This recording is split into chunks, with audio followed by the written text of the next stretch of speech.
ये कहानी है स्वराज्य के उन दिनों की जब दक्कन की धरती औरंगजेब के लिए डर बन चुकी थी। दिन में मुगल सेना किले जीतने की कोशिश करती और रात होते ही मराठे उन पर टूट पड़ते। संताजी घोरपड़े और धनाजी जाधव अब मुगल सल्तनत के सबसे बड़े दुस्वप्न बन चुके थे। कहा जाता है संताजी इतने तेज हमला करते थे कि मुगल सैनिकों को संभलने का मौका ही नहीं मिलता था। एक रात मराठों ने सीधे मुगल शिविर पर हमला बोल दिया। चारों तरफ आग लग गई, घोड़े बेकाबू हो गए और मुगल सैनिकों में भगदड़ मच गई। इतिहास में लिखा है मराठों ने कई बार मुगलों के बड़े बड़े सेनापतियों को घुटनों पर ला दिया था। उधर राजा राम महाराज जिंजी किले से पूरे स्वराज्य का संचालन कर रहे थे। उन्होंने मराठा सरदारों को साफ आदेश दिया, सीधा युद्ध नहीं, मुगलों को थका दो। और फिर शुरू हुआ इतिहास का सबसे लंबा छापामार युद्ध।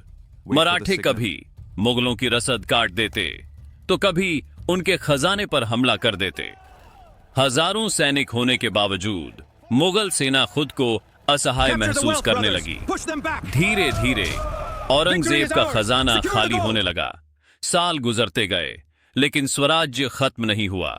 उल्टा मराठों ने फिर से कई किले वापस जीतने शुरू कर दिए। ये देखकर औरंगजेब गुस्से से पागल हो उठा। उसे समझ नहीं आ रहा था आखिर ये मराठे हार क्यों नहीं मानते, क्योंकि मराठों के लिए ये सिर्फ युद्ध नहीं था, ये था स्वाभिमान का युद्ध। कहा जाता है दक्कन की इन्हीं लड़ाइयों ने मुगल सल्तनत की कमर तोड़ दी थी।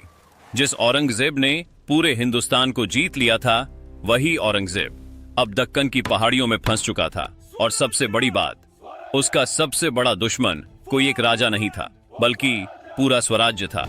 लेकिन अभी सबसे बड़ा तूफान आना बाकी था, क्योंकि जल्द ही मराठे मुगल सल्तनत पर ऐसा पलटवार करने वाले थे जिसने इतिहास बदल दिया।